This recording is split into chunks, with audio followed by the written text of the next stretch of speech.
primeiro lugar, queria agradecer o convite para mediar essa mesa com dois amigos, né? Então, a gente tem que se policiar para não virar um papo aqui, porque são todos amigos. A Gisele sempre muito generosa com esses convites. Já é a segunda vez que eu venho ao Flipossos. Estive aqui antes da pandemia, em 2019. Dá para ver que o festival e a feira cresceram bastante. Então, isso é sinal de pujança aí, do espaço para a literatura aqui no sul de Minas, na cidade, que é uma cidade linda, que sempre acolhe a gente tão bem. Então, agradecer.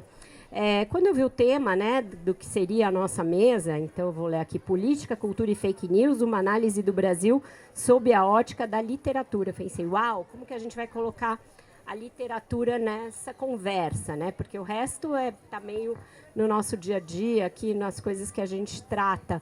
E aí, vindo para cá, eu concluí a leitura desse livro aqui. É um livro recém-lançado, eu recomendo a todos, chama Faca.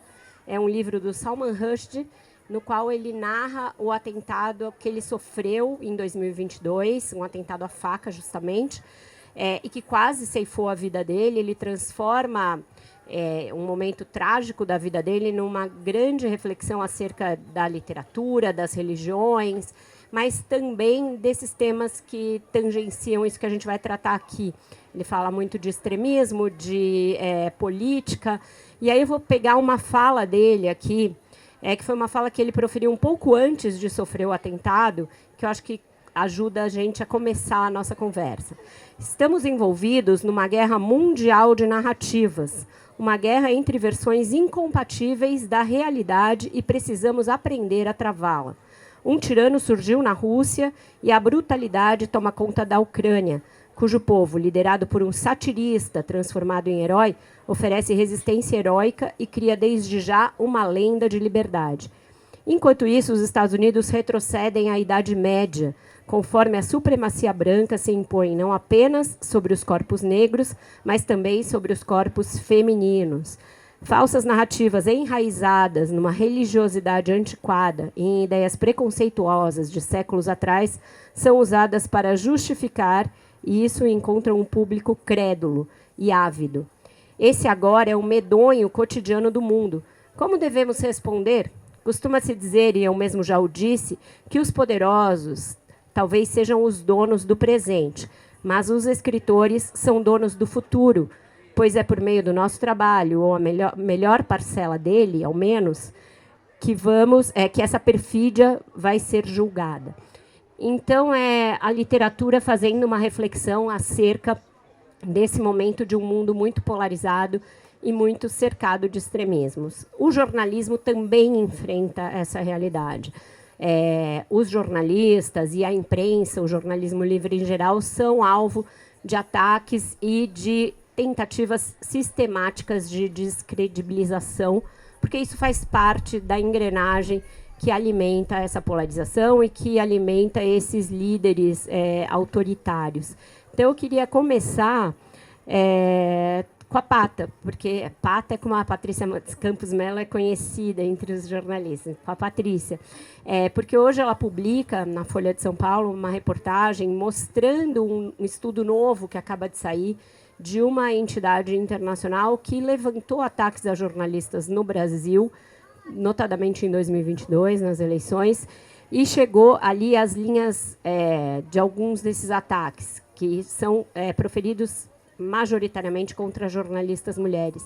Patrícia, queria que você começasse falando sobre esse estudo, o que ele concluiu e o que isso mostra a respeito desse ambiente de desinformação, fake news e discurso de ódio no qual o jornalismo está inserido hoje. Tá ótimo. Vocês me ouvem? Me ouvem, né? Bom, queria agradecer a Gisele, agradecer a todo mundo. Estou adorando estar aqui, primeira vez em Poços de Caldas, é bem legal. E, sim, eu fiz essa matéria, saiu hoje, sobre que tipo de ataques que são contra políticas mulheres e jornalistas mulheres. Isso foi uma coisa que a gente começou a entender um pouco melhor nos últimos anos. Com a disseminação das redes sociais, é muito mais conveniente para os políticos eles tentarem desacreditar os jornalistas. Tem um público animado aí do lado. desacreditar os jornalistas. Então, assim, se eu sou um político e eu estou usando todas as minhas redes sociais para passar sem nenhum filtro a mensagem que eu quero para as pessoas, muitas vezes a pessoa fala assim, não, é ótimo, eu só vou receber isso. Só que isso não tem nenhuma checagem, não tem ninguém para dizer assim, será que esse número que ele está falando é verdadeiro? Será que essa informação está correta? Então, para ele manter essa comunicação sem nenhum tipo de checagem, verificação, uma das táticas é você desacreditar os jornalistas. E isso vem sendo feito com cada vez mais força nos últimos anos. Esse estudo mostra como isso é mais forte com as mulheres. E quando a gente fala em desacreditar, não é uma coisa assim, olha, fulana, sua matéria é uma porcaria. Cara, isso é do jogo, né? O leitor, telespectador, ele é nosso patrão. Se a gente escreve um negócio que está errado, a gente tem que corrigir. Se está errado, a gente toma um processo, a gente tem que se responsabilizar. E se você achou que está ruim, você está no seu direito. Mas isso, o que acontece não é uma crítica normal do trabalho. O que acontece é, eles vão falar que a pessoa é, no caso de mulher, gorda, feia, velha, oferece sexo, tipo de notícia falsa para dizer que a pessoa falta inteligência. São vários tipos de ataques que tem como... Não é o trabalho, né? É a pessoa. Você quer desacreditar a pessoa. E esse estudo é bem legal porque eles fizeram uma análise forense. Eles pegam e dissecam, assim, pegaram o nome da Vera e várias outras jornalistas e políticas mulheres da esquerda, de direita, para entender quais são os principais xingamentos desse tipo de campanha de difamação, de onde, como é que eles se dão, como se espalha. E acho importante a gente, hoje em dia, saber que isso existe, né? Não é simplesmente, fulano não gostou da minha matéria e reclamou. Não é nada a ver com isso. É uma coisa muito mais agressiva, que, inclusive, às vezes inspira ataques na vida real, né? Você tem muita gente que vê coisas que acho que até tem a ver com o livro, né, que você estava contando, que vê uma notícia falsa e acredita, eventualmente passa por uma violência no mundo real. É isso. Andreasa, muito do que está ali no cerne desses ataques à imprensa, ataque ao jornalismo, ataques às instituições, é o conceito bastante deturpado de liberdade. Liberdade de expressão, liberdade de manifestação. E a pretexto de uma liberdade que nunca é absoluta, porque, afinal de contas, todos nós estamos submetidos a leis e a regulações de diversas naturezas, se acha que, por exemplo, as redes sociais e o ambiente digital é um ambiente livre para se cometer qualquer tipo de crime. O Brasil vem tentando fazer regulações aí desse debate digital, mas isso esbarra na discussão sobre liberdade. Agora mesmo, o TSE tem uma resolução que foi recém divulgada, né, e vai vigorar para a próxima eleição, tentando regular algumas dessas coisas, mas isso também é objeto de várias críticas. Como você vê esse debate entre regulação e liberdade nesse momento no Brasil? A gente está errando e onde? Boa tarde, pessoal. Obrigado pelo convite. Felipe Poços, sensacional. Parabéns, Gi. Prazer estar aqui. De novo, a Poços de Caldas, primeira vez neste evento. Essa é a grande questão do momento. Antes de tudo, acho importante definir, ou tentar definir, o que seria o espírito do tempo em que nós vivemos. E aí, eu não tenho a menor dúvida, de onde saem vários perigos, o espírito do tempo é autoritário. E sob um espírito do tempo autoritário, tudo fica mais difícil, inclusive construções legais. A gente tem muitos problemas. Eu não tenho a menor ilusão sobre mentira, sobre desinformação. Sempre existiu, vai existir, continuará existindo. Nós estamos sempre, como se diz, é uma expressão que eu não gosto, mas se diz correndo atrás. Existe, no caso da internet, um marco civil, que foi muito discutido na época. Me lembro de ter participado desse debate. E naquela época, não faz tanto tempo assim, porque 10 anos. 10 anos para a velocidade em que as coisas mudam então, 10 anos. Relativamente bastante. E naquela ocasião, a gente achava que o marco civil resolveria os nossos problemas. O tempo passou e os problemas não foram resolvidos pelo marco civil. E eu tenho dúvidas, sinceramente, sobre se nós seremos capazes de enfrentar o problema pela via legislativa. Mas tampouco a outra, a meu ver. Então, a discussão sobre regulamentação de rede social está posta, tem essa discussão no espaço adequado, que é o legislativo, a discussão sobre o chamado PL das fake news, 2630. Vamos debater, vamos discutir. Eu acho que tem problemas no texto, tenho falado sobre isso, acho que tem algumas questões a serem elucidadas objetivamente. De outro lado, acho muito ruim a regulamentação do TSE, porque não é papel do judiciário, da justiça eleitoral, tampouco de qualquer justiça, fazer leis. E, por meio dessa resolução do TSE, se avançou sobre um espaço que é prerrogativa do Legislativo. E aí eu volto à questão do espírito do tempo autoritário. O ministro do Supremo, quem quer que seja, o ministro do Tribunal Superior Eleitoral, eles têm um mandato delegado por uma função muito específica, mas não tem voto. Não tem um voto. Quem tem voto é o Executivo e, no caso do fazedor de leis, o Legislativo. Toda vez que... sempre vai ser boa a intenção, por melhor que seja a intenção de resolver um problema, sob esse espírito do tempo autoritário em que a gente vive, que um juiz, um togado, individualmente, achar que pode resolver os nossos problemas, ele está complicando e muitas vezes extrapolando os seus limites e sendo autoritário. Não se vai resolver o problema de autoritarismo no Brasil com soluções autoritárias, com instrumentos autoritários. Eu estou criando aqui um problema, apresentando um problema para o qual não tenho solução. Mas não acho banal o endosso que se dá diante de todos os problemas, porque, muito menos que vocês, porque esse problema da mentira, da desinformação, covarde, centrado nas mulheres muito mais, mas eu também apanhei muito, você se lembra, muito atacado, destruído, tentando, destruído não porque estou aqui, mas tentando destruir. Não estou de fora da questão, isso existe e vai existir sempre. Mas os mecanismos de enfrentamento têm de ser republicanos. Se a gente começa a lançar mão de instrumentos autoritários e endossar heróis da nossa liberdade, não acredito em democracia defendida por autoritarismos. Acho que ele tem um problema estrutural aí, e eu só apresentei problema, né? Não vou apresentar nenhuma solução aqui também. A Patrícia está cobrindo também esse debate, eu também. E assim, gente, eu estou nesse papel de mediadora, minha cadeira é diferente, mas vocês vão pedindo a palavra, vão falando, não precisam de mim para passar o debate. Queria te ouvir sobre resolução, sobre o PL 2630, sobre tudo. Acho bem interessante o que você está falando. Assim, a gente tem um problema hoje em dia que parece que é uma discussão binária. Ou é a liberdade total, ou é a regulação autoritária. E, na verdade, existe um meio termo. Mas o que não existe é o seguinte, quando você tem um vácuo, alguém toma esse lugar.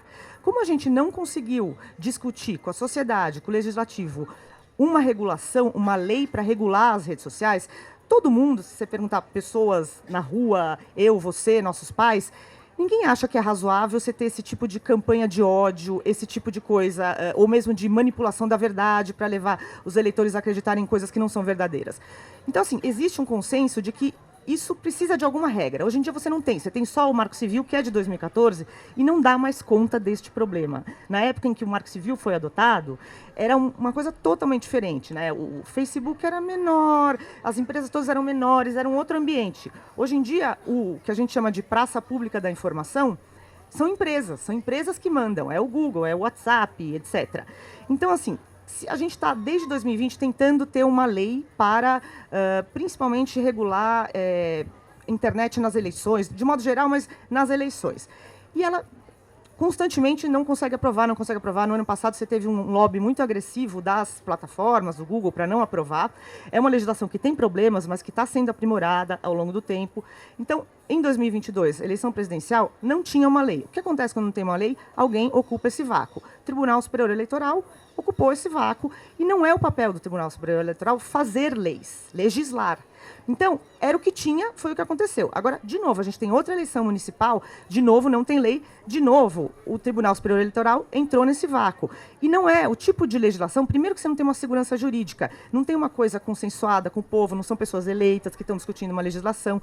Então, vários problemas surgem disso. Uma das principais, a gente já viu uma consequência agora, que foi, por exemplo, o Google anunciou que não vai aceitar anúncio político nesta eleição.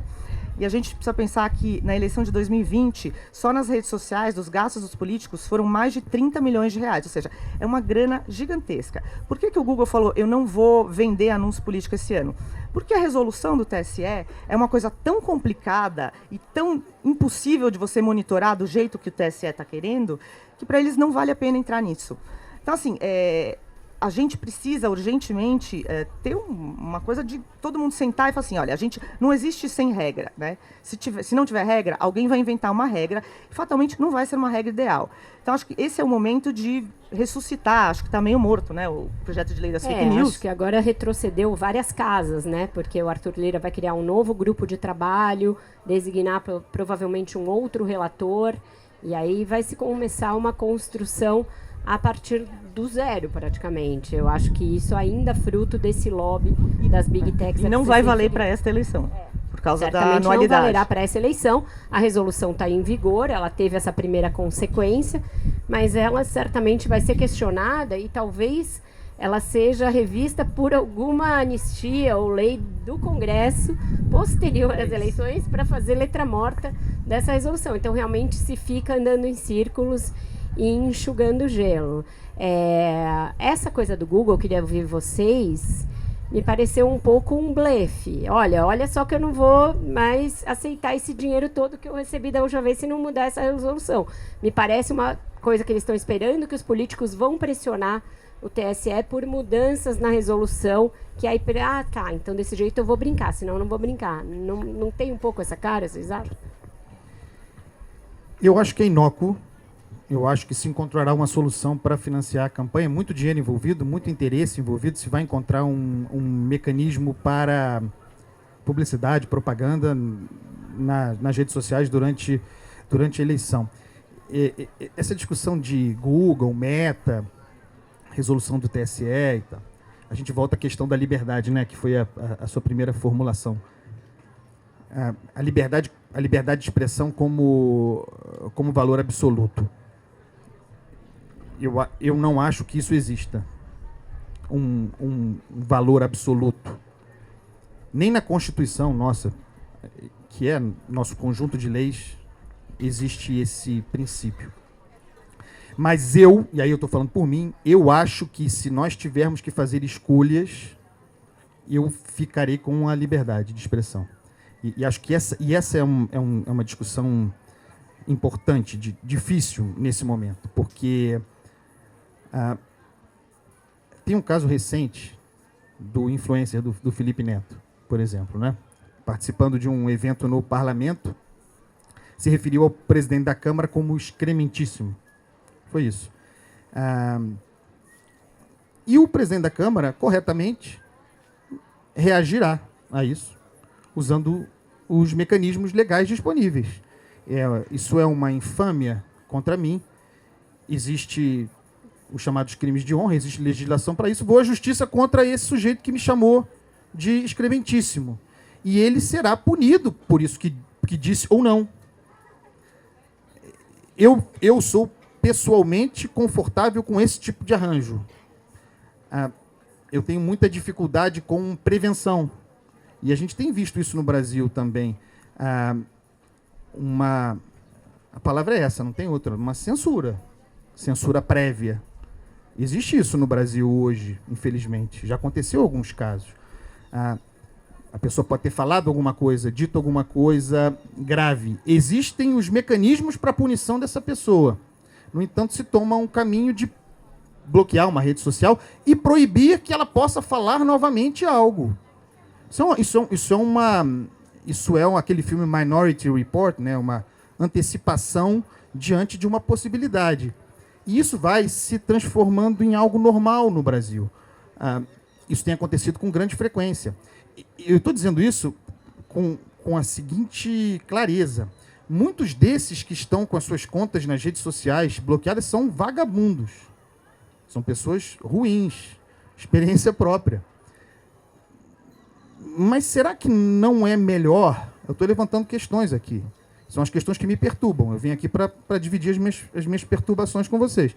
Será que não é melhor que esse sujeito responda pelo que ele diz ou dirá Nós vamos nos acomodar, eventualmente, com a possibilidade, com a normalização de um ministro do Supremo Tribunal Federal, chancelado pelos demais, sem dúvida nenhuma, dar uma canetada dizendo que você não pode mais ter rede social no Brasil?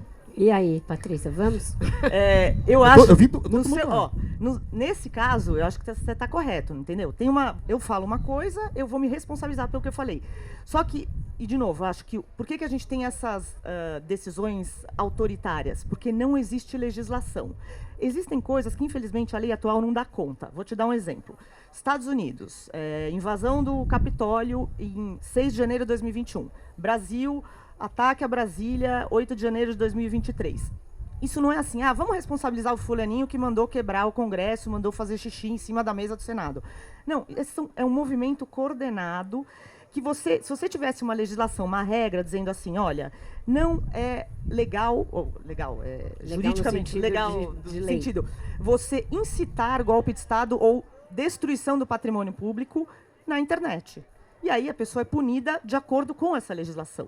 Então, eu acho que nesse tipo de prevenção, tudo bem, sempre vai ter uma coisa assim, como que você interpreta isso, como você interpreta aquilo, mas existem coisas claras. Você tinha vídeos de pessoas dizendo assim, vamos lá quebrar o Senado, destruir o Planalto, etc, etc. Não tem nenhuma responsabilização pela rede social que deixou essas mensagens. Em tese, a rede social diz, mas eu tenho as minhas próprias regras, eu não deixo circular na minha rede incitação à violência. Só que como elas não têm nenhuma punição, elas simplesmente não fazem nada. Então, nesse sentido de legislação, eu acho que tem um lugar para essa legislação. No outro, de você censurar, ou, por exemplo, todas essas contas continuam bloqueadas até hoje. Não tem nenhuma justificativa para essa conta continuar bloqueada. Né? Isso, sim, é uma censura prévia, ou, na verdade, continua até agora. Mas você tem outros lugares que a regulação é necessária. Eu acho que tem um sentido muito mais amplo, né, do que a gente discutiu caso a caso, e que é aí que eu acho que o conceito de liberdade de expressão foi muito deturpado, que é usá-lo como um super trunfo para o cometimento de todo tipo de atrocidade contra a democracia, contra a honra das pessoas, contra direitos de minorias, direitos de maiorias minorizadas. Então, tem essa transformação das redes sociais em arma, que não é uma coisa banal, e não é uma coisa ao acaso, e não é uma coisa que eu estou só exercendo meu direito à liberdade, é uma coisa absolutamente estudada, planejada, mecanizada, orquestrada, internacionalmente orquestrada, contra o que só o que a gente tem disponível em termos de legislação não faz frente. Então, você vê a criação de movimentos no mundo, por exemplo, como o Salman Rushdie falou aqui, defesa de supremacia branca, em defesa de grupos neonazistas que vão ganhando espaço no debate virtual e sem ser incomodados pelos parlamentos dos países, com raras exceções de países que colocam claramente na sua Constituição, na sua lei, que não é tolerável a pretexto, porque essa palavra é pretexto de liberdade de expressão, você defender ideias de supremacia branca, de neonazismo, etc. A Alemanha, por exemplo, que já viveu na pele as consequências de deixar coisas como essas irem muito adiante, ela colocou na sua lei e não é admissível que essas ideias sejam defendidas no debate público. Em outros países em que a coisa corre mais solta, isso vai sendo ali instilado na sociedade a pretexto de liberdade de expressão. E eu acho que contra isso as democracias têm de também se armar. Eu acho que os mecanismos anteriores e essa defesa filosófica da liberdade de expressão plena não dão conta dos desafios postos para a democracia, para a defesa dos direitos das mulheres, para a defesa dos direitos das minorias religiosas, para a defesa dos direitos das minorias raciais, etc, etc. Então, eu acho que eu não consigo simplesmente defender a liberdade de expressão pura e simples, porque esse debate passou a ser um pouco hipócrita. Todo aquele que quer assacar contra a liberdade do outro, porque a liberdade existe desde que você não fira a liberdade e os direitos do outro. E aí falar, não, mas eu estou aqui só exercendo a minha liberdade de expressão. Tenho dificuldade um pouco com esse conceito à luz das coisas muito concretas e muito graves que a gente tem visto em termos de ataque à democracia. Você tem um exemplo meio clássico, que é liberdade. Qual é o limite da liberdade de expressão? Se você está dentro de um cinema cheio e você grita fogo, tem um tumulto, morrem 5 pessoas. Isso é liberdade de expressão? Até onde vai a sua liberdade de expressão? Ela vai até onde ela começa a influenciar ou prejudicar o direito dos outros a outras coisas. Agora, o que eu concordo com a Andreasa é muito ruim você deixar essa decisão, né, do que é Nos Estados Unidos, eles usam um conceito que é perigo iminente e claro. Se você tem um discurso, uma coisa que pode levar à violência, etc., isso é claro, esse não é um discurso juridicamente legal, ele não é autorizado. Se você não tem uma legislação te dizendo o que é, você tem um juiz X, Y ou Z decidindo. Esse pode, esse não pode. Eu fiz uma pergunta uma vez ao ministro Alexandre de Moraes, porque essa coisa de você ter uma coisa muito vaga, né, do que incita a violência, incita a golpe, eu falei, uma senhorinha com uma placa dizendo eu apoio o artigo 142. Essa senhorinha, ela vai ser censurada ou não? Você tem que ter isso muito bem explicado, porque não é uma coisa muito clara, não é como pornografia. Pornografia você vê, sabe e derruba. Isso é uma coisa mais sutil. Você não pode deixar isso na mão só de um juiz ou outro juiz decidindo. E aí, Patrícia, você toca num ponto que é outro desespero meu. Essa legislação necessária, ela tem um nível de detalhamento necessário para casos específicos que talvez seja a expressão da sua própria inviabilidade. Porque imagine uma lei como essa, uma regulamentação das redes sociais, com um caso específico da senhorinha que segurou a placa não é apoio o artigo 142. Eu apoio o artigo 142 conforme a minha interpretação, absolutamente deturpada em relação ao que diz a Constituição Federal.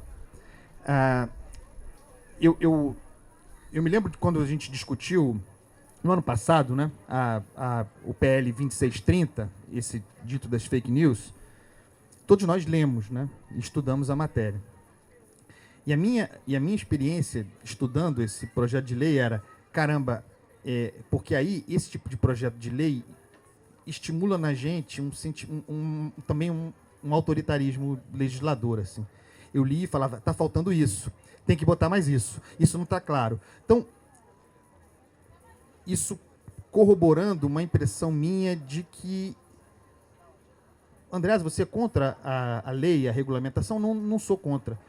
Eu apenas não acredito que produzirá algo que não seja, nesse caso específico, desculpa o meu ceticismo nesse aspecto, assim, eu não consigo ver, senão aí uma encruzilhada autoritária, também por meio dessa regulamentação. De toda maneira, assim, para trazer para um lugar concreto a minha visão das coisas, não pode ser via justiça, não pode ser via judiciário. Se nós queremos ter uma legislação, uma regulamentação para a rede social, tem de ser com as imperfeições próprias da atividade legislativa do Congresso, da Câmara e do Senado. Não pode ser de outra maneira. E aí a gente vai ter problemas, porque existem os lobbies das grandes corporações e tal, mas sempre tem, em toda legislação, há os grupos de interesse atuando. E o parlamento, algumas vezes, será, infelizmente, omisso. Mas é a expressão da democracia representativa. Aquelas pessoas foram eleitas, parecem muito mais conosco do que nós gostaríamos que parecessem. É a democracia representativa. Muitas vezes, isso é algo que eu tenho falado com frequência, o que se chama de omissão parlamentar é uma posição do parlamento que tem de ser respeitada. O parlamento, às vezes, se omitirá, porque nós mesmos talvez não tenhamos clareza, e eles são os nossos delegados para estar ali. Quando, diante disso, um juiz aponta o dedo e diz omissão parlamentar. Não, geralmente provocado. Sim, não. Sempre provocado. Sempre não, porque estão aí os inquéritos do Xandão, que são criados de ofício pelo ministro Dias Toffoli, delegando para Alexandre de Moraes o comando do troço, desde 2019. Nesse ínterim, já houve uma reportagem jornalística censurada Em 2019, logo no começo desse inquérito, depois são vários inquéritos, são onipresentes, oniscientes, estão em todo lugar, todos nós estamos sujeitos a esses inquéritos. A revista Cruzoé foi censurada numa reportagem sobre Dias Toffoli, em que fazia presidente supremo na época, que fazia referência ao caso do amigo do meu pai. O amigo era ele, do pai que era Marcelo Odebrecht falando, o pai que era Emílio Odebrecht, amigo de Lula. E o ministro do Supremo se sentiu desonrado, e essa era a origem do inquérito, defesa da honra dos ministros do Supremo Tribunal Federal, e censurou de ofício, um inquérito de ofício, a matéria. E aí a gente volta para a questão da provocação, já vou encerrar, desculpa. Os ministros, o Supremo age provocado, e o ministro Alexandre de Moraes está chancelado pelos demais, certo? Esses inquéritos foram postos para deliberação e eles chancelaram. Mas o ponto é que, sob uma ideia de o parlamento se omite, eu vou ocupar esse espaço, por razões virtuosas, em defesa da democracia, dos direitos individuais e tudo mais, no final das contas, você tem o Supremo agindo autoritariamente, muitas vezes na figura de um ministro invadindo prerrogativa do parlamento. Tem uma disfunção aí na origem, e aí eu vou estabelecer novamente minha descrença aqui. Eu não acredito em solução que possa defender a democracia que tenha como mecanismo uma solução autoritária. Essa conta nunca vai fechar para mim. Então, agora, digamos que não tivessem sido tomadas as medidas que foram tomadas em 2022 pela Justiça Eleitoral ou mesmo pelo Supremo Tribunal Federal, a saber, a questão das estradas ali no dia, né, na véspera e no dia do segundo turno, algumas decisões de ali bater o pé e dizer que o sistema eleitoral era rígido, a despeito de várias vezes em que se colocou em xeque a sua rigidez, a decisão do próprio ministro Alexandre de Moraes, não conhecendo um recurso já a posteriori contra só o segundo turno da eleição e o primeiro turno não. Foram vezes em que a Justiça teve de agir a ataques, a coisas que eram ataques reais à realização do pleito, a supressão de voto. Supressão de voto, enfim. Foi um momento em que se colocou uma necessidade de a Justiça ser presente. É autoritário aquilo? Não é? Aquilo é defesa da democracia? Não é? Eu acho que a gente vive tempos que desafiam um pouco esses conceitos muito rígidos a respeito do papel de cada um dos poderes. Não, acho que, inclusive, você pode até... Parte das pessoas acha, olha, aquilo lá era necessário, uma ação emergencial. Por quê? Porque a Procuradoria-Geral Eleitoral, que era quem deveria estar levantando esses problemas da eleição, não estava fazendo isso, né? Tinha ali o Aras e o Gonê não estavam agindo, então o TSE assumiu esse papel. E foi uma emergência, e foi um jeito de manter a eleição livre, etc. E agora, só que o problema agora é assim, existe essa interpretação. Volta para a lâmpada, salvar, exato. Como é que bota a pasta de dente de volta no tubo, né? Assim, porque agora a gente não tem uma coisa medicinal. E por isso que eu acho, você fala, legislação. Eu acho que se você não tem a legislação, é um vácuo que, a gente queira ou não, ele vai ser ocupado. E de uma forma fatalmente autoritária. Por quê? Isso vai rolar, isso vai crescer cada vez mais. Assim. Você tem legislações que são muito mais nuançadas, por exemplo, na União Europeia, que não são necessariamente autoritárias. Eu não vejo esse binarismo, né? Ou é o autoritário com a caneta da cabeça dele, ou é a liberdade de expressão absoluta. Porque, inclusive, liberdade de expressão absoluta é só para algumas pessoas. Se você tem esse ambiente online de violência, de supressão de votos, você, na verdade, está criando uma censura indireta para muitas pessoas. Tem toda a razão. Tem gente que sai fora. Não aguenta esse ambiente. Mas, de novo, concretamente aqui... Não, e eu acho que, deixa eu só te interromper um segundo. Acho que a gente, eu acho que tem um exercício que é muito simples e que é possível de ser feito por todos nós e que ajuda a entender o buraco, o tamanho do buraco, que é o seguinte: quando a propaganda era só no jornal, só no rádio e só na TV, podia falar atrocidade? Quando a propaganda eleitoral era aquele cara ali na TV, vote em mim, ele podia falar que a fulana é uma vagabunda, que o fulano é um pedófilo, que a Beltrana é abortista sem levar um processo ou sem ter a propaganda retirada do ar.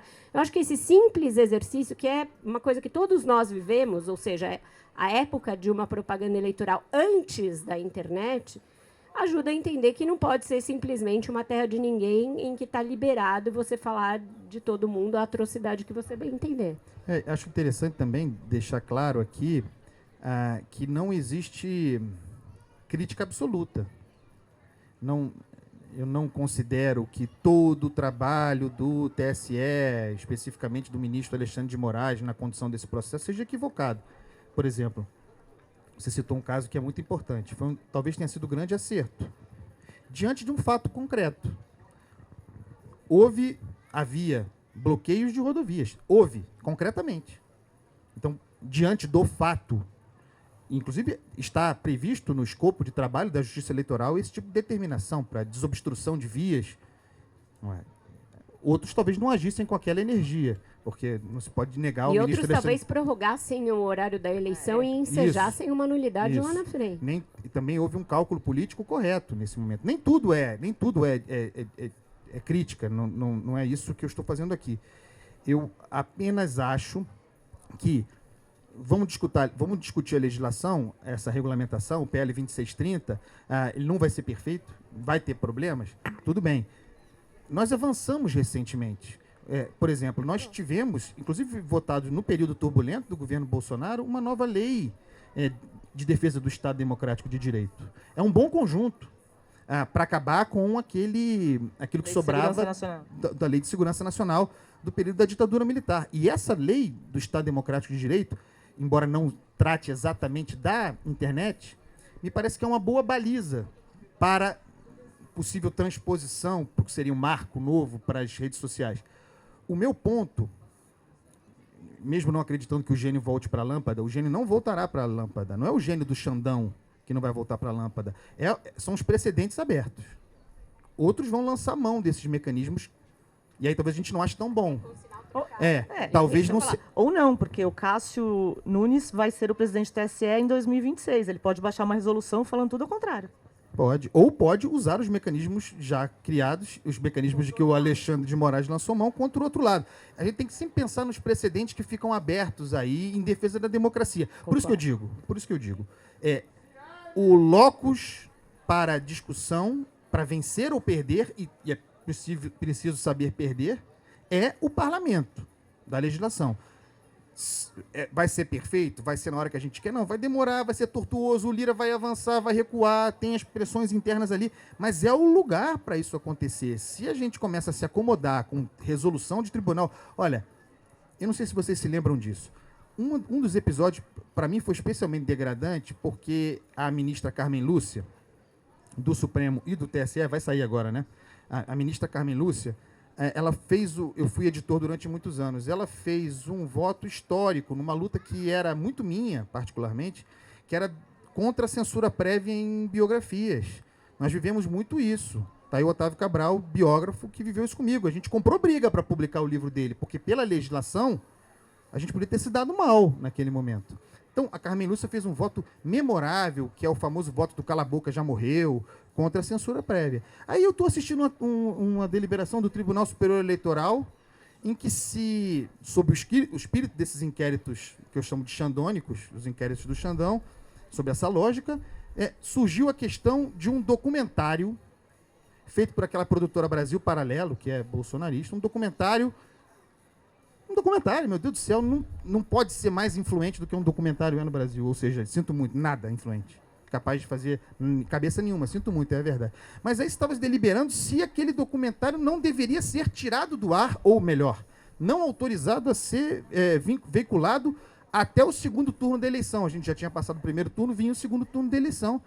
Eles deliberaram sobre isso e decidiram, em defesa, sei lá por que razão, da rigidez da justiça eleitoral, do sistema eleitoral, retirar, não proibir, não permitir que esse documentário fosse transmitido. E a ministra Carmen Lúcia fez um voto em que ela disse mais ou menos o seguinte: olha, vou admitir aqui rapidamente a censura a esse filme, mas se a censura produzir censura, a gente acaba com a censura.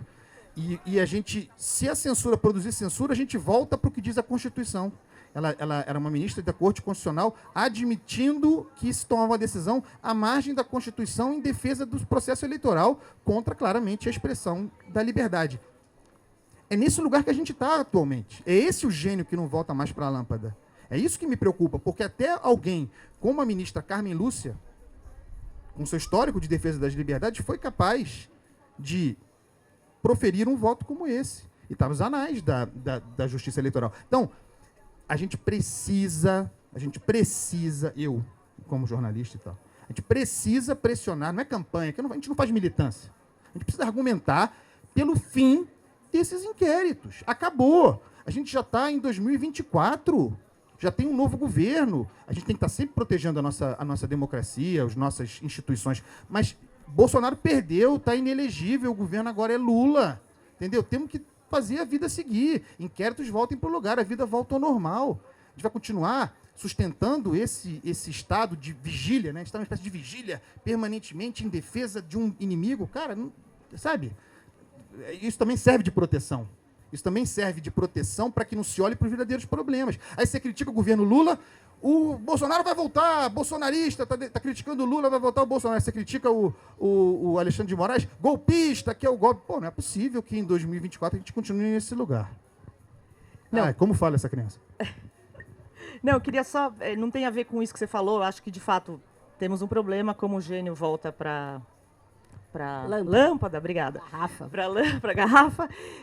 Mas só queria falar uma coisa assim. Você falou assim, o papel do TSE foi muito importante numa coisa que é um papel clássico do TSE, por exemplo, quando tentaram impedir as pessoas de votar, fazendo vários bloqueios nas estradas, no dia da eleição, do segundo turno. Segundo turno? Foi segundo turno, segundo né? turno. Segundo turno, etc. Agora, vamos pensar que a gente vive num mundo totalmente diferente, em que grande parte da campanha é feita pela internet. Se você tem, no dia do segundo turno, disparos em massa de WhatsApp dizendo: gente, caiu uma ponte, não dá para votar, não apareçam para votar. Isso é supressão de voto digital. Então, o tribunal, a sociedade tem que estar equipada para lidar com isso. Você precisa de uma legislação. Como é que faz com isso? Quem é o responsável disso? Hoje em dia, o WhatsApp... assim, lava as mãos, sei lá, ninguém ali está responsabilizado e é anônimo. E a segunda coisa, outro exemplo, que como, infelizmente, eu acho que não ter regulação não resolve. Ano passado, você teve uma eleição parlamentar na Eslováquia. Poucos dias antes da eleição, você teve um áudio deepfake que imitava igualzinho a voz do um candidato a deputado, que era o líder da oposição, falando um monte de absurdos, de sei lá, um conluio, de corrupção, não sei o quê. O cara perdeu. Não sei se foi por causa disso, mas talvez tenha ajudado. Quem foi responsabilizado? Ninguém. Então, assim, senão você vai ter algum juiz com a caneta ali decidindo. A mulher do cartaz do 142, ou não sei o quê, da cabeça dele. Caraca, e a gente ainda vai ter isso que não tivemos ainda em eleição, né? Que é a adulteração, a criação dessas vozes, desses personagens. E é isso não tinha em impossível 2022. detectar. Áudio deepfake é muito difícil. Isso não tinha antes, né? Com esse grau, pelo menos, que tem agora, da pessoa reproduzir a tua voz, a tua expressão, isso não existia. Mas, meu Deus do céu, gente, a lei vai ser capaz de resolver? Mas, tudo bem, sem lei é capaz? Sim. Qual é a alternativa? Sim. Não vai resolver tudo? Não vai. Mas, pelo menos, se você tiver algum incentivo... Você tem a quem recorrer. Né? Porque hoje em dia você reclama pro bispo. Ou pro Xandão. Que estão quase no mesmo patamar ali. Sem dúvida. Eu acho complexo. Essa discussão ganhou um componente novo e meio pitoresco aí nas últimas semanas, que foi a entrada do dono do X, antigo Twitter, Elon Musk, nesse debate, né? A partir desta condição de um bilionário dono de uma rede social, ele passou a proferir ataques à justiça brasileira e a ameaçar que a plataforma deixaria de cumprir determinações judiciais. Houve um vazamento também bastante esquisito de o que pareciam ser decisões sigilosas do TSE, ou do Supremo Tribunal Federal, mas que, na verdade, pareciam só ofícios de decisões que foram largamente noticiadas na época. Eu mesma me lembro de várias dessas decisões. Então, é um leaks ali que não tem esse poder, né? Tudo isso é também orquestrado para gerar ali algum grau de comoção. que a justiça brasileira precisa fazer num caso como esse? Cair na provocação e responder, passar ao largo? Que poder de estrago tem uma coisa como essa? Queria ouvir os dois. Eu acho importante a gente posicionar assim, essas decisões todas do Alexandre de Moraes, desde o início a gente sabia que não eram exatamente ortodoxas, né?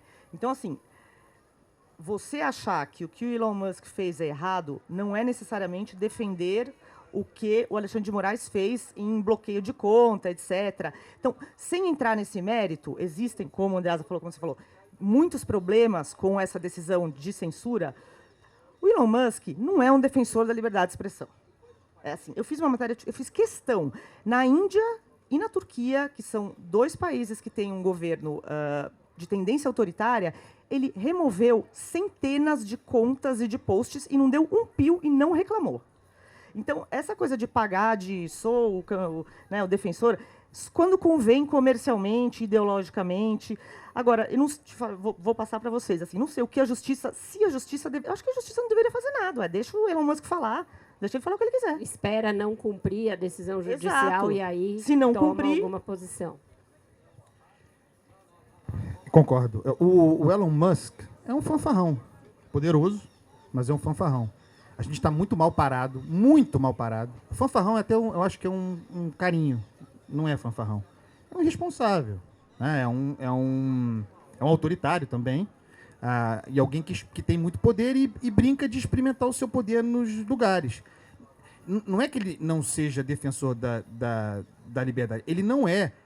E ele não está nem aí para o Brasil. Não está nem aí para o Brasil. Então o cara vem aqui, faz um agito, tumultua, joga as suas iscas, vende os seus negócios, faz negócio. Porque no dia seguinte estava vendendo, nunca vi tanta propaganda dos produtos da Tesla e da Starlink nas redes sociais. Faz negócio, gera pressão, alimenta o bolsonarismo e depois vai embora arrumar confusão em outro lugar, muitas vezes com uma posição diferente daquela que tem aqui. O Elon Musk tem relações com a ditadura saudita, tem relação... Tesla na China. Tem relação, e aí os negócios se impõem. Não é um defensor da liberdade incondicional. Na China, ele joga o jogo da China. Pianinho. Na Rússia, ele é pianinho. Então, eu acho que se deveria... É difícil ignorar, porque é alguém influente, é dono de uma rede social muito poderosa, é alguém poderoso. Mas do ponto de vista do Estado brasileiro, na figura do judiciário, não tinha outra coisa a fazer senão aguardar. Havia uma decisão judicial e havia uma legislação posta sobre isso, e a obrigação de cumprir, gostando ou não, as determinações do Supremo.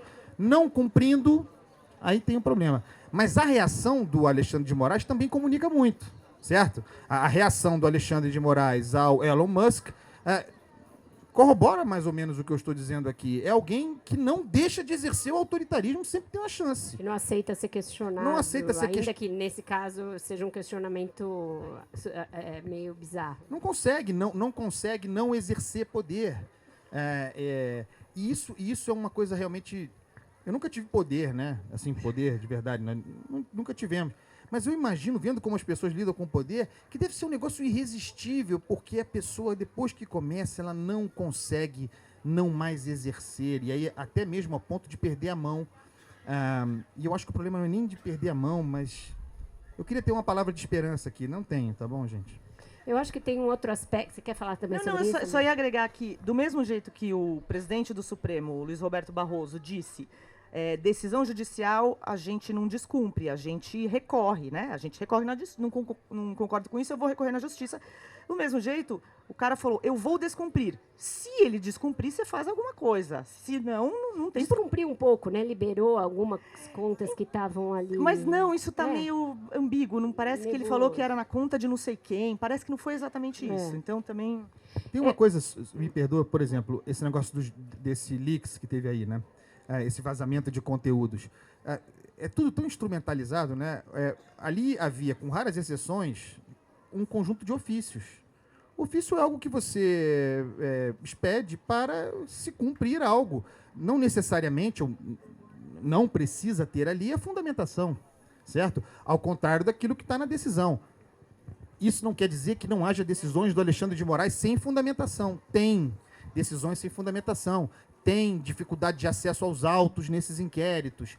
Tem, se você não tem acesso à fundamentação, você alimenta as desconfianças todas. Então, também acho que falta, mas se eu estou dizendo que é autoritário não poderia ser diferente, falta um pouco de transparência e de se colocar um pouco essa bola no chão. Por exemplo, a discussão sobre urna eletrônica, que é uma discussão importante.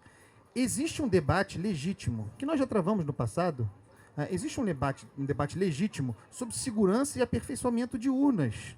E existe gente muito séria que não é que vai dizer que que a eleição do Brasil é fraude. Isso é uma instrumentalização do debate sério. Mas tem gente séria que acha que poderia ter um comprovante impresso do voto. Tem uma discussão aí posta. Mas isso perdeu no Congresso. Então, dentro da sua linha, mas isso aí tá o meu ponto aqui é o seguinte. Durante muito tempo, eu vou elogiar o TSE, na gestão do Barroso, especificamente. Durante muito tempo, a Justiça Eleitoral ela tinha uma posição de rainha posta num pedestal e que, diante da crítica, dizia: você tem que acreditar em mim porque eu sou autoridade e a minha palavra vale. Em vez de fazer uma campanha de esclarecimento, como se fez recentemente, e a minha opinião mesmo mudou, eu tinha dúvidas. A minha opinião mudou quando eu vi que a urna eletrônica é programada uma a uma, que ela não está posta num sistema, não tá em rede, ela não tem uma rede. Então, para você fazer uma fraude, não estou dizendo que uma urna não possa ser fraudada. Eu sou desconfiado, acho que tudo é fraudável. Tudo.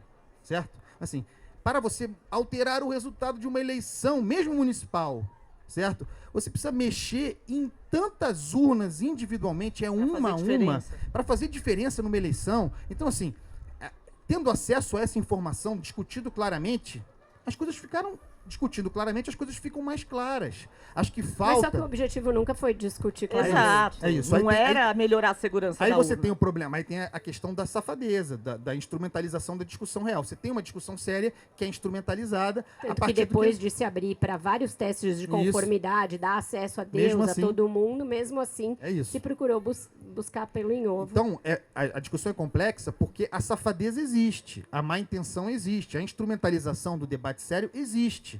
Então a gente vai estar sempre aqui tendo que fazer abrir, como se faz na internet, várias abas para mostrar que há nuances nessa discussão.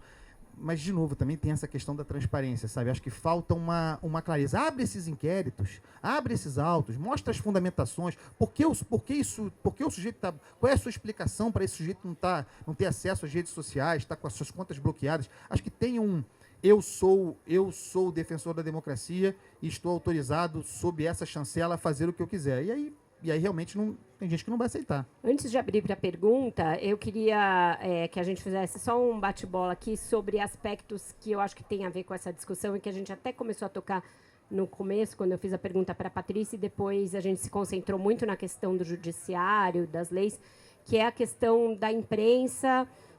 fake news, credibilidade ou não do jornalismo, porque existe essa campanha que é global por descredibilizar a imprensa. Existe uma crise do modelo de negócios do jornalismo que contribui para isso. Então, hoje, menos os jornalistas são vistos como fontes confiáveis de informação e de difusão dessa informação, e são vistos com muita desconfiança. E isso é algo que a gente enfrenta no nosso dia a dia, que é também muito disseminado nos Estados Unidos e em todo lugar do mundo. O que a gente, como jornalista, tem de fazer, qual é o nosso papel enquanto jornalista e enquanto negócio de comunicação para fazer frente a essa crise? É uma crise de credibilidade do jornalismo. Tem muita gente que evita a notícia, que evita os órgãos de imprensa profissionais, e isso está posto para a gente, para se contrapor a isso. Queria te ouvir, Patrícia, que você está lidando com isso há muito tempo. Eu acho, assim, obviamente a gente não tem uma solução, né?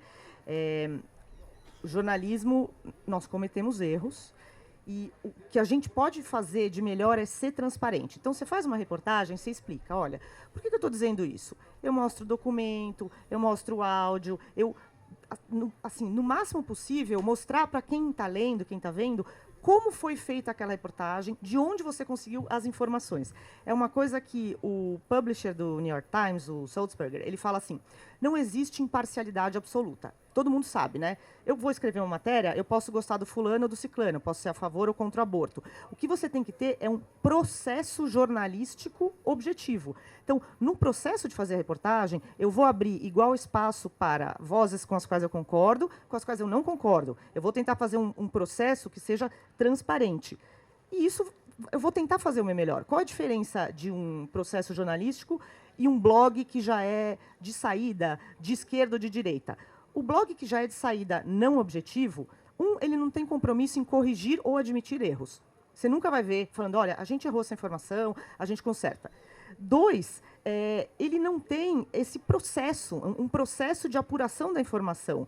Isso não tem uma diferença muito grande entre opinião e fato. E isso que fica misturado, às vezes, né, em vários desses veículos partidários de esquerda ou de direita. Então, acho que se a gente tentar, no melhor possível, a gente vai cometer erros, a gente tem que assumir a responsabilidade pelos erros, mas transparência, né, de como a reportagem é feita e o processo objetivo, né, partir de um processo que vai tentar fazer uma apuração justa e equilibrada. É isso. E acho que tem um desafio jornalístico grande, que é de se colocar num lugar de partida, pelo menos rentável. Falando em termos de negócio. Porque há uma atração muito grande e audiência muito grande, mobilização muito grande. Eu não gosto da ideia de extremos, mas no que eu chamo de bolhas ideológicas, em que só há certezas. Então existe uma grande bolha à esquerda e uma grande bolha à direita. E eu aqui não trabalho com ideia de extremos. São lados opostos. Nesse lugar, é muito fácil trabalhar. E é muito atraente servir a esses espaços. Porque ninguém vai te demandar nuance. Você vai dizer e se moldar aquilo que está claramente posto ali como expectativa. Tem um mercado, a esquerda e a direita, maravilhoso. Meu Deus do céu, quer ganhar dinheiro, quer ficar rico fazendo jornalismo, tem como fazer, é atendendo a esses espaços. Então, acho que a primeira coisa, e é o que Patrícia disse isso, em outras palavras, a gente precisa reagir, a gente precisa resistir a essas atrações. E não é fácil. Então, ocupar um lugar que hoje está muito inóspito, árido, que é do trabalho nuançado, de nuances, que podem gostar ou não gostar, que é o que nós estamos fazendo aqui, apresentando as nuances dos problemas. Isso dá mais trabalho, e isso não agrada facilmente, e eventualmente você vai agradar um cara e no dia seguinte vai desagradar, então esse cara vai te xingar, ele vai e volta. É difícil fidelizar um público assim. Mas acho que mais do que nunca o papel, e acho que esse é o jornalismo que vai prosperar, e não está fácil para o jornalismo prosperar, prosperará o jornalismo que invista nas nuances, portanto, em explicar cada vez mais as coisas, e que, eu gosto muito de usar a expressão espuma, né? Que tente sair da espuma. Tem muito ruído, muito barulho, muita coisa acontecendo, muita informação lançada e desinformação lançada em sentidos contrários. Eu acho que o nosso desafio, e é para isso que a gente vem mesmo, é sujeito a erros, mas é estabelecer a hierarquia da notícia, sabe? Analisar o conjunto de informações disponíveis e fazer escolhas editoriais. O jornalismo profissional tem ferramentas para isso. Isso aqui é importante. Isso aqui vai ter impacto na nossa vida amanhã e depois. Isso aqui é só... Elon Musk é espuma. Sai. No final das contas, o que fica pra gente é o Alexandre de Moraes. O Elon Musk vai embora. Então, assim, é identificar, fazer cada vez mais a análise da informação, identificar a hierarquia da notícia sujeito a erro, mas por isso que é bom ter várias vozes, vários veículos. O que importa agora, segundo nossa linha editorial, é isso aqui. É isso que a gente vai trabalhar exaustivamente para explicar, para nuançar, para atrair as pessoas. Eu acho que cada vez mais o caminho é esse. Se a gente ficar... É por isso que a gente vai enchendo o saco de rede social, porque a rede social nos estimula o tempo todo a dar respostas a tudo. E as respostas a coisas que eventualmente não são importantes. Se perde um grande tempo imenso com fofoquinhas e coisas outras quando é possível identificar o essencial, eu acho. Estabelecer uma hierarquia e investir nisso. Eu acho que o futuro não é fácil, esse futuro. Nem sei se vai ter, certo? Mas eu acho que seria por aí. Eu acho que é um problema... Desculpa só. É um problema porque a gente lida com uma oferta muito grande de pseudo-informação que chega para vocês por WhatsApp, que chega para vocês pelo grupo do Telegram, que chega para vocês pelo Instagram, pelo TikTok, e que tem cara de informação, tem um cheirinho de informação, mas não é informação, porque ninguém apurou, porque alguém ouviu de ouvido e jogou, lançou ali sem nenhuma checagem, sem nenhuma apuração, e aí você já recebeu aquilo, você fala, não, já me informei por aqui. Eu já me informei pelo meu grupo do WhatsApp, eu já me informei pelo meu grupo do Telegram. E isso é cada vez mais comum, inclusive em pessoas muito bem informadas, pessoas muito bem formadas, com grande formação. A gente mesmo está em grupos de pessoas que a gente confia, advogados, cientistas, e muitas vezes a gente se informa por ali. A gente que é jornalista, que deveria ter sempre o hábito de ir na fonte primária de informação, muitas vezes consome que é pseudo-informação porque vem de algum lugar que você acredita que é ali validado. Então, é um desafio tremendo para quem escreve na imprensa, porque a pessoa vai... para ler a Vera tem que bater num paywall. Para ler o Andreasa, para ler a Patrícia, você tem que pagar alguma coisa, e você não vê valor. A gente tem que fazer o público entender que existe valor em pagar por informação. Por muito tempo, ninguém achava que tinha valor em pagar por música. Todo mundo baixava MP3 pirata por aí. Mas houve alguma virada de chave que todo mundo hoje tem o Spotify no seu celular. E você acha válido você pagar por música. Houve muito tempo em que todo mundo comprava um DVD pirata aqui na banca, nessa mesma praça em que a gente está falando. Hoje em dia, muita gente entendeu que existe valor em você pagar uma assinatura da Netflix ou da Globoplay para assistir os seus conteúdos audiovisuais com uma qualidade melhor, etc., e porque você precisa remunerar quem está fazendo aquele trabalho. Mas as pessoas ainda não veem valor em remunerar o trabalho jornalístico, que é o trabalho que vai lá na Conchinchina apurar aquele negócio e trazer para você uma coisa com checagem.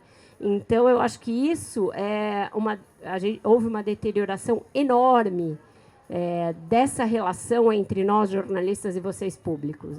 E é uma crise de confiabilidade, de credibilidade, que é difícil de resolver e que impacta o negócio. Então, se os jornais deixam de vender assinatura, eles deixam também de ter dinheiro para pagar bons jornalistas e pagar viagens para esses jornalistas irem cobrir uma guerra, irem cobrir um morticínio de índio, irem cobrir uma chacina em algum lugar cometida por uma facção criminosa.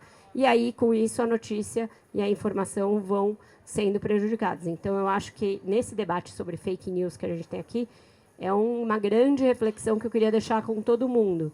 O quanto você está disposto a pagar para ter informação na qual você possa, pelo menos, se balizar. Você pode não acreditar, você pode duvidar, mas aí você vai saber para o jornal para o qual você vai escrever, para questionar, para reclamar e para relatar. Não vai ser a coisa que você recebeu no grupo do WhatsApp da sua família de quinta mão. Não, eu ia perguntar para você o que você achava, antes, e agora você falou. E só agregando, tem um pouco a ver com isso. Acho que na pandemia de Covid foi uma chance disso. Porque aí deu para ver, e a gente mesmo jornalista, para que serve o jornalista? Cara, a gente estava dentro do hospital público, meses, pegando o orçamento do Ministério da Saúde, dentro do hospital público, dentro da UTI, vendo, tem leito, não tem, falta oxigênio, não falta. É uma pessoa que o emprego dela é ir lá ver com os olhos dela, ou examinar o orçamento e falar, olha, o que eu encontrei é isso. Aí você, público, você tem uma informação para você tomar a decisão que você quiser, né? Aí você decide, com essa informação factual, eu quero votar no fulano ou no ciclano. Minha opinião é essa ou aquela. Com base numa informação, assim, é simplesmente um emprego como qualquer outro. A gente vai no lugar, né? Eu acordo de manhã, pego lá meu bloquinho, meu celular e vou no hospital ver... Pô, como é que está esse hospital? As pessoas têm leito? Não tem? Ligo para o Ministério da Saúde. E, às vezes, parece que é outra coisa, né? Que a gente está em casa, assim, tirando a notícia, sei lá, do cotovelo. Mas, na verdade, é um emprego como qualquer outro. É isso. Deixa eu fazer 2 registros rápidos aqui antes das perguntas.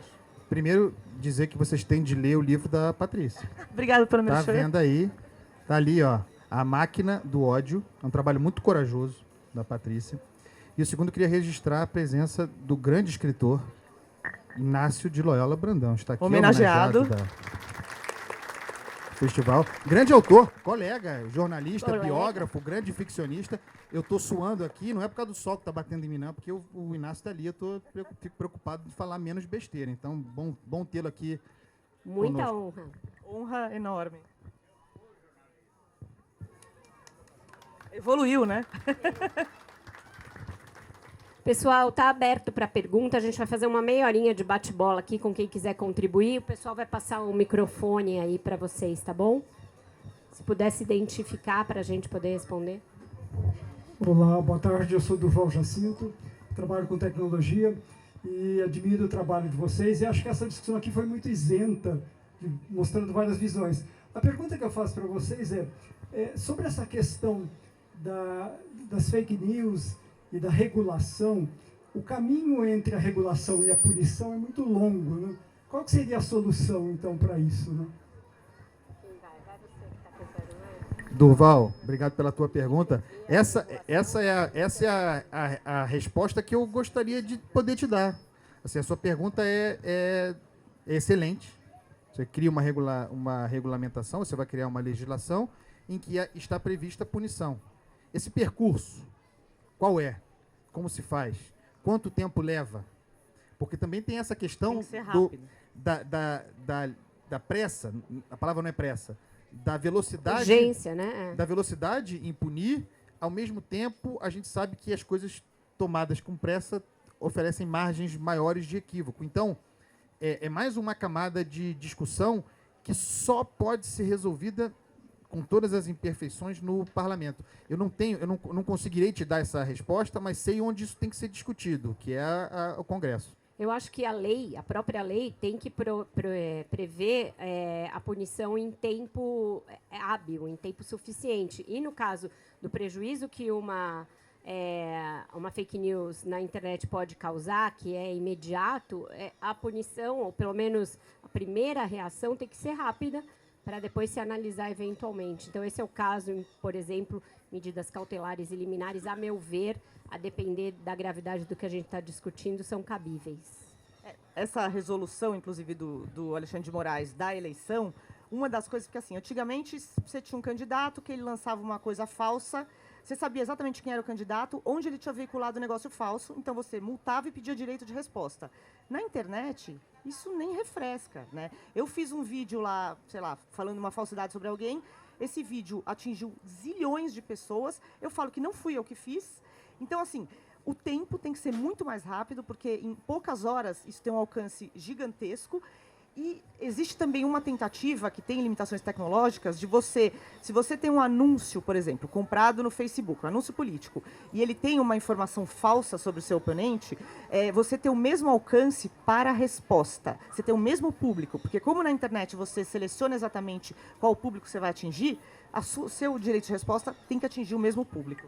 Isso está nessa resolução que a gente discutiu bastante aqui, essa do TSE, contra a qual o Google Sim surgiu. Mais alguém? Inácio, que honra. Pode ir, pô.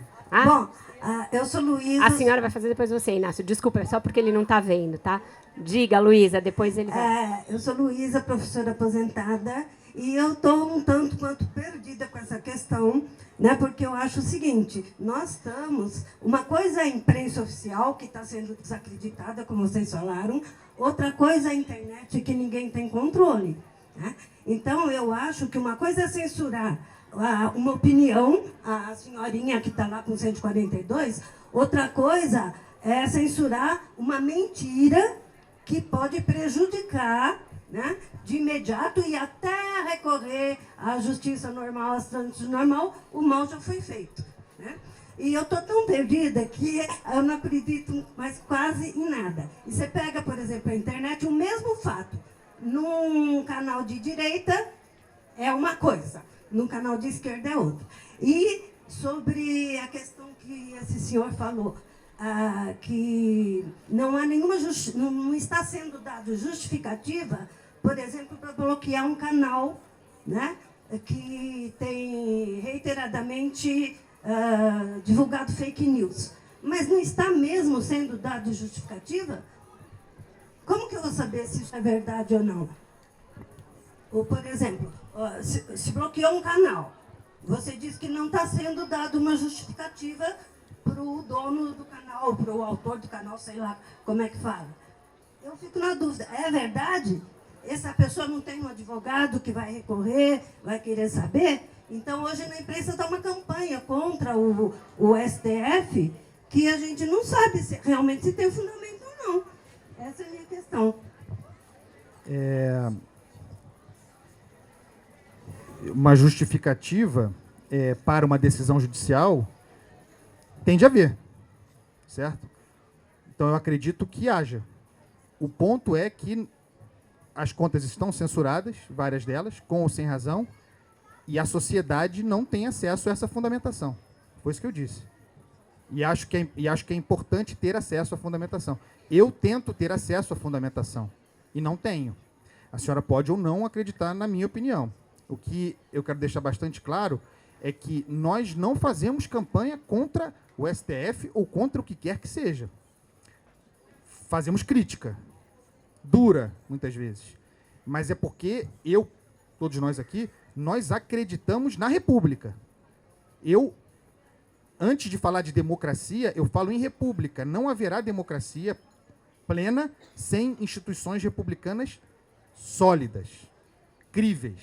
Então, a crítica é, acredite, em defesa da Corte Constitucional, para que ela volte, inclusive, para o seu lugar de comedimento, que é o lugar da Corte Constitucional, para que ela deixe de ser um agente político, muitas vezes, como é percebido pela sociedade. Então, para que fique bastante claro, tem de haver uma fundamentação. Agora, há advogados, e eu acredito nos advogados, há advogados que dizem que não têm acesso aos autos, em alguns dos casos, certo? Advogados sérios. Então, em alguém a gente precisa acreditar. Se a gente não acredita em ninguém, senhora, aí realmente fica muito difícil mesmo, assim, sabe?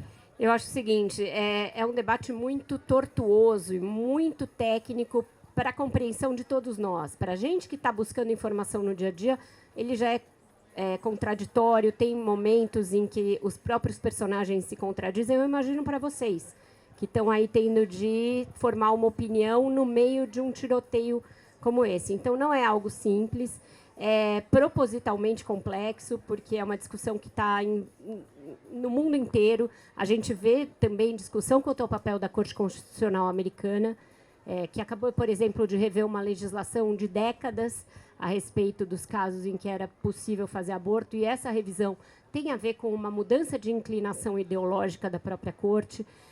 Então, eu acho que as instituições, essas a que o Andreasa fez referência, elas estão muito sujeitas a esse espírito do tempo e às mudanças do vento da política para lá e para cá. A gente tem de tentar, caso a caso, olhar e falar, será que essa instituição, neste caso, está se portando dentro daquilo que se espera dela?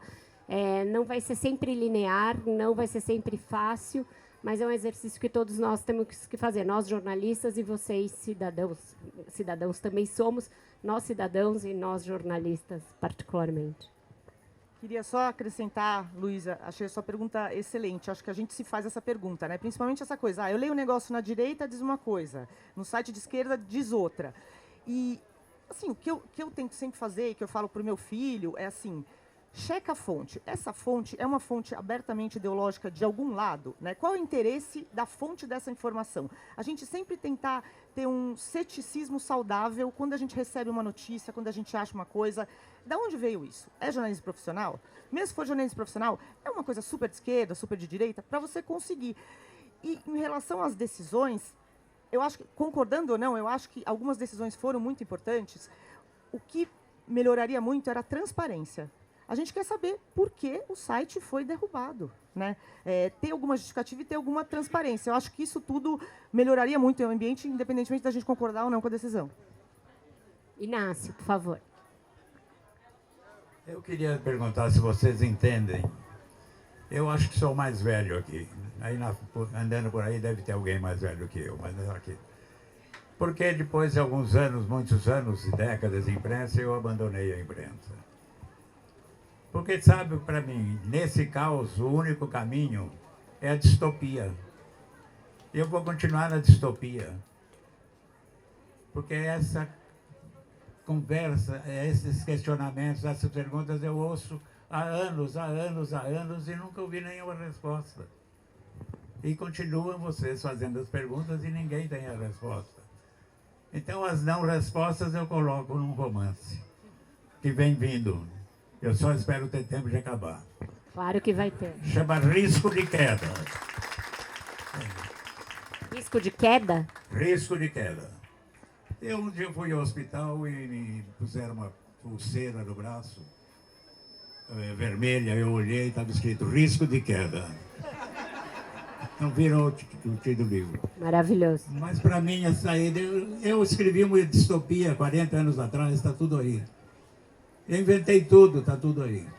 Então tudo que eu estou inventando aqui, vocês vão ver. Maravilhoso. Pode ser o maior fracasso. Eu entendo essa sua inquietação com o fato de que a gente vive, aí a história parece que se repete, né? Em círculos. E tudo que você viveu na imprensa, na resistência à ditadura, e as coisas voltando, e os questionamentos todos voltando. A minha né? grande preocupação em relação ao que disse o Inácio é que nem todo mundo tem o talento dele para fazer distopia e Isso que escrever eu ia romance. falar. Então, no meu caso, o jornalista, ninguém acredita no nosso trabalho e eu não sei escrever romance, então é a condenação ao. Não, ao mas segredo. você editou muitos romances e Não, muitas, mas assim, muitas distopias. Não vai dar para todo mundo, não vai dar para todos nós escrevermos os livros. Eu diria que você tem talento que talvez a gente não tenha para ter evoluído do jornalismo para a literatura. Quem dera eu tivesse esse talento. Enquanto isso, eu ainda estou na esperança de que algum dia a gente vai conseguir responder algumas dessas perguntas. Não perdi a esperança ainda.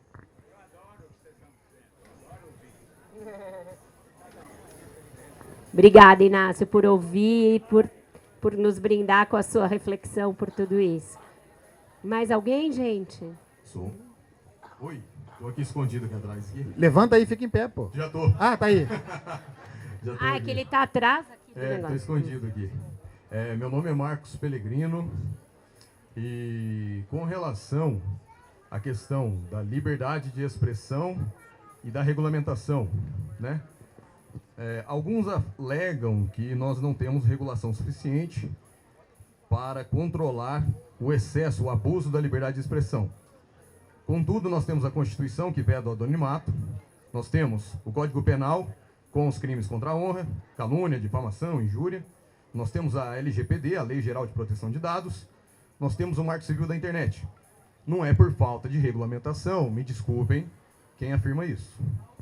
Pois bem, acredito que as fake news, as mentiras, né, abrasileirando a questão, como gostava o Ariano Suassuna, vamos falar em português, mentira não se combate com censura, se combate com verdade. E qualquer mentira é fácil de ser desacreditada, contanto que a verdade seja exposta. Portanto, eu acho que os ditadores usam a censura para calar quem fala aquilo que eles não querem ouvir. Pois bem, eu gostaria de ouvir a opinião de vocês, se realmente nós não temos regulamentação, né, diante de todos esses exemplos que eu trouxe, esse arcabouço legislativo que nós temos, e com relação regulamentação e liberdade de expressão, com relação às urnas, vocês falaram um pouco, né? Segundo tópico, eu sou formado em microinformática, sei programar, mas não me considero apto a auditar o processo eleitoral. Vejam bem, sou uma pessoa formada na área que, com modéstia e reconhecendo a minha ignorância, acho que eu não posso auditar o processo eleitoral. Ok, a Alemanha, que está há anos-luz do Brasil em engenharia, eles escolheram o papel. Por quê? Porque o processo é público, é transparente. De maneira que, quando há uma votação, até a pessoa que tem uma quarta série, digamos assim, ela consegue ir lá, pegar o papel e falar assim, votou no fulano, votou no ciclano. No Brasil, eu que sou formado não consigo. Imagina quem não tem formação. Portanto, o processo eleitoral no Brasil é obscuro, que vai contra o princípio da publicidade e transparência que vige uma república. Diante disso, nós podemos falar, então, que nós temos, de fato, assegurada uma democracia nesse país, haja vista que o processo eleitoral é obscuro. Bom, você partiu do princípio de que ele é obscuro, mas não é porque você individualmente não auditou as urnas que elas não são auditadas frequentemente e nem auditáveis. porque elas foram auditadas por várias entidades que fizeram parte do processo de auditoria das urnas. As Forças Armadas, a OAB, participaram da auditoria das urnas, Tem outras programas entidades que de fizeram engenheiro. parte. Tem programas de conformidade, você é convidado a ir lá e hackear as urnas, Qualquer vários um, código é hackers aberto. participaram, o código é aberto, enfim, tem N. Você, como é um especialista, você conhece todo esse processo, ele foi aberto, ele foi muito transparente e muito aberto. Bom, se você acha que é conversa fiada, é porque você já tem uma... todo mundo aqui sabe que é, então a gente não precisa debater. Eu posso te né? pedir um favor, que você está filmando? Pega o microfone, pede para fazer uma pergunta. Não fica gritando enquanto as pessoas estão falando, que interrompe, atrapalha a nossa argumentação. Por favor, a palavra está aberta para você, por favor, a gente quer te ouvir. Pede o microfone. Outra coisa, eu acho que a democracia está assegurada a partir do momento em que um pleito foi eleito o presidente Jair Bolsonaro, no pleito imediatamente seguinte foi eleito o presidente Lula. Portanto, pessoas com totalmente, né, lados opostos, e foram eleitos pelo mesmo sistema de urna eletrônica. Então, eu acho que isso tudo fala a favor da rigidez do processo eleitoral brasileiro. Marcos, não é? Marcos. Foi o Marcos que fez a pergunta, não foi? Marcos. Você estava desde o começo aqui no debate, você ouviu a nossa conversa toda ou você chegou depois? Eu apresentei algumas angústias que eu tenho sobre essas questões que você colocou. Eu acho que a gente tem um debate a fazer, sim. Agora, eu não sei quantos anos você tem, e eu não sei se você lembra de quando a eleição era no papel no Brasil, com cédulas que as pessoas preenchiam e votavam. Eu pessoalmente sou pessoalmente favorável à urna eletrônica com comprovante impresso. Eu pessoalmente sou favorável a isso. Mas isso à parte, a ideia da eleição me parece uma fantasia e uma fetichização de um passado que era terrível. Eu me lembro de eleição, eu não sou tão velho assim, mas eu me lembro de eleição com voto de papel em urna pré-eletrônica. E aquilo ali sim era o paraíso da fraude. Imagine um país inteiro, os partidos com seus fiscais, contando individualmente cada uma das cédulas e os escândalos de fraude que houve. Inclusive, há um histórico no Rio de Janeiro, a eleição do Brizola, se eu não me engano, não, com certeza, a eleição de 82 para governador do Rio de Janeiro, um problema gravíssimo de fraude na contagem dos votos, cédula de papel. A gente tem que aprimorar o nosso sistema, mas a ideia de voltar ao papel num Brasil, num país como a gente tem, grande como ele também uma questão que me inquieta. Sobre as questões anteriores que você colocou, a nossa discussão aqui basicamente inteira foi sobre a ideia da regulamentação, a necessidade ou não dela, à luz de tudo isso que você colocou aqui, a começar pela Constituição Federal. Então, nós não estamos muito longe das mesmas inquietações. Eu acho que essas suas questões são legítimas. Só te peço que reflita, à luz da história, sobre votação. Quem se lembra? Votação com papel, com cédula no Brasil. Era um negócio assim, fora o fato de que a gente ficava semanas para ter o resultado da eleição. E, sim, de fato, seria uma segurança a mais você ter um comprovante de papel. Isso não é nenhum absurdo que você está dizendo. Em relação à sua declaração de que o melhor jeito de você combater expressão ou desinformação é com mais informação, eu acho que a nossa vida inteira a gente partiu desse pressuposto, né? É como se fosse uma praça pública, você tem uma pessoa que ela vai falar, a melhor ideia sempre vai ganhar mais destaque. Você não precisa ter uma censura do governo para isso. Agora, pensa uma coisa, hoje em dia é como se a gente tivesse todo mundo numa praça pública, você, alguém aqui, está com um megafone, e algumas outras pessoas estão com um chip na cabeça, porque existe um algoritmo, porque existem redes sociais. O nosso ambiente de informação não é mais o que ele era. Isso não quer dizer que a gente quer que o governo faça isso. A gente não quer que o governo decida nunca o que é verdade e o que é mentira. Mas a gente quer que as empresas que cuidam dessa informação, as redes sociais, tenham alguma responsabilidade por isso. Isso é sempre, o governo não pode decidir o que é verdade e o que não é. Isso é censura e ninguém quer isso. Que a gente quer uma responsabilização das redes sociais para quando existem crimes nas redes sociais, que já estão na Constituição. Bom, gente, acho que chegamos aqui a meia hora. Última aqui. Diga lá. Pois Só não. mais uma, por favor. Claro. Meu nome é Cris Guidorize. Eu não preciso me qualificar, né? Não, claro. Então tá bom, obrigada. Porque eu sou só uma pessoa comum. A gente também. Todos nós A somos. gente também, tá? Então tá bom. Eu estava ouvindo vocês, eu não conhecia vocês dois, me perdoem a ignorância. Eu sou muito fã da Vera, admiro o seu trabalho. Nós também, nós também. A gente também. Ainda quero ter o seu controle, porque eu não tenho. Assim, eu ouvi muitas coisas e na hora eu gostaria de ter falado, então a minha memória vai estar muito ruim para dizer o que eu queria dizer. Eu escutei vocês falando várias coisas e penso que conceitos filosóficos estão dentro dessa fala, como liberdade de expressão, por exemplo. E nós estamos falando também de questões políticas que envolvem poder, interesses outros que não combinam com questões filosóficas. E acredito também que a questão da regulação das mídias, das redes sociais, porque hoje elas são autorreguladas, né? Elas são autorreguladas, sim, porque De eu forma já fui, imperfeita. porque eu já fui censurada, assim, fiquei de castigo porque eu coloquei um monte de ponto de exclamação, por exemplo. Então, elas fazem isso mal feito, né? Exatamente. Então, ao meu ver, a regulamentação precisaria ser feita de uma maneira muito inteligente, coisa que, vamos admitir, nossos políticos não fazem. Eles fazem de maneira pensada em interesses, não é isso? Então, me parece que isso nunca será feito de maneira perfeita. Sempre haverá um vácuo que alguém ocupará, sempre haverá um interesse. Mas eu acredito, de coração, que é necessário, porque as redes atualmente matam. A palavra mata. Era isso que eu queria dizer. Eu não lembro se eu queria dizer mais alguma coisa em relação ao... porque tinha tanta coisa que eu ouvi, inclusive uma contradição quando a gente fala do excrementíssimo, que o Lira se doeu e que tem que ter aquela coisa, vamos à justiça. E eu vejo uma camiseta chamando o presidente Lula de jumento.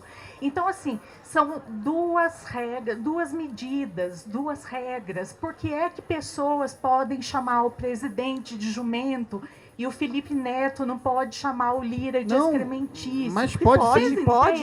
Pode sim. Ele pode. Pode, ele chamou. É uma democracia. Só vai responder. Ele pode usar a camiseta do jumento, Pode usar o a outro camisa. pode chamar. Exatamente, é isso que eu digo. As coisas precisam ser aplicadas para todos. Eu acho que é isso que vocês estão dizendo, não é isso? Sim. E queria só completar uma Só coisa. que é o seguinte, para não perder esse raciocínio, que é o seguinte: se você me chamar de jumento ou de excrementíssimo, eu não vou fazer nada, que eu tenho mais o que fazer também. Sim, eu entendeu? também, eu Então também a gente tem que Exato.